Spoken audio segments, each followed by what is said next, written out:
কিছু এক্সারসাইজ যেগুলো আমরা অল্প সময়ের মধ্যে করে নিতে পারি, কিন্তু আমাদের সারা শরীর, পুরো শরীরেরই ব্যায়াম হয়ে যায়।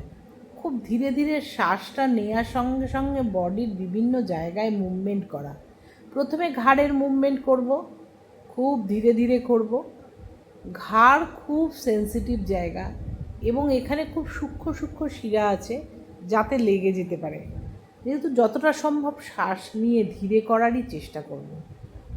ঘাড়ের মুভমেন্ট প্রতিদিন করা উচিত এবং তাতে আমাদের মেরুদণ্ডটাও সচল থাকে।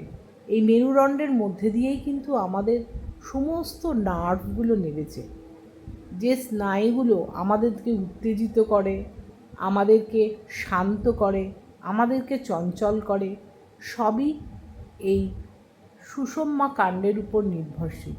যেহেতু ঘাড়ের ব্যায়ামটা আমাদের মনে হয় প্রত্যেকের কম বেশি 5 মিনিট হলেও করে নেওয়া উচিত। দাঁড়িয়ে করতে পারেন, বসেও করতে পারেন, কোনো অসুবিধে নেই। ঘাড়ের ব্যায়াম হয়ে গেলে আমরা কি করব? আস্তে করে আমাদের শরীরের নিচের পোর্শনের ব্যায়াম করব। ঘাড়ের পর আসে হাত, হাতের এক্সারসাইজ করতে পারেন। পিঠে ব্যথা, কাঁধে ব্যথা, হাতকে সুন্দর করা, হাতের আঙুলের সৌন্দর্য বা অনেকের হাত কাঁপে, এইগুলো থেকে দূরে থাকার জন্য হাতের এক্সারসাইজ রোজ করুন। হাতকে অন্তত ওপর নিচে নাবান, তুলুন, নাবান, সামনে পেছনে করুন। তাতে কিন্তু আপনার হাতটার ব্লাড সার্কুলেশনটা ভালো হবে এবং তাতে আপনার হাতের অনেক ব্যাধি থেকে আপনি ভালো থাকবেন। হাত কী করে? আমাদের সারাদিনে প্রচুর কাজ করে, কিন্তু হাতেরও যে এক্সারসাইজ করা উচিত তা আমাদের ভাবা উচিত। হাত থেকে পিঠের যে আমাদের বড় দুটো হাড় আছে, সেটার সঠিক যত্ন নিতে গেলে আমাদের কাঁধের, পিঠের এক্সারসাইজ করা উচিত। শরীরকে সামনে নিয়ে যাওয়া, পেছনে নিয়ে যাওয়া, পাকে একটা রিদিমে বা ছন্দে সামনে পেছনে করা, এগুলো কিন্তু আপনার ব্যালেন্সের উপকার দেবে। অনেক সময় কি হয়, আমাদের খুব তাড়াতাড়ি হাঁটতে গেলে বা কোনো সময় হয়তো শরীর দুর্বল থাকলে পা জড়িয়ে যাওয়ার সম্ভাবনা থাকে। সেক্ষেত্রে কিন্তু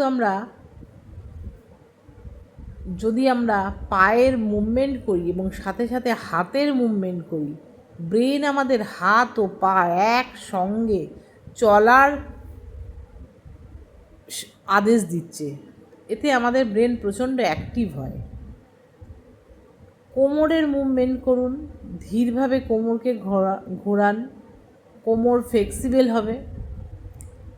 পাকে সামনে পেছনে, ডাইনে নিচে প্রত্যেক দিন করুন। এগুলো ভীষণ সোজা, সব জায়গায় দাঁড়িয়ে যে কোনো অবস্থায় আপনি সেকেন্ডের মধ্যে করে ফেলতে পারবেন। কিন্তু দেখবেন আপনি যদি কিছুদিনই করেন তাহলেও কিন্তু আপনি তার উপকার পাচ্ছেন। পায়ে ব্যথা এখন অনেকেরই দেখা যায়, তার জন্য তাড়া আসন অবশ্যই করবেন। প্রত্যেক দিন করুন তাড়া আসন। তাড়া আসন করলে কি হয়, আমাদের পায়ের পাতার ব্যায়াম হয়। শ্বাস নিতে নিতে, ছাড়তে ছাড়তে করতে হবে।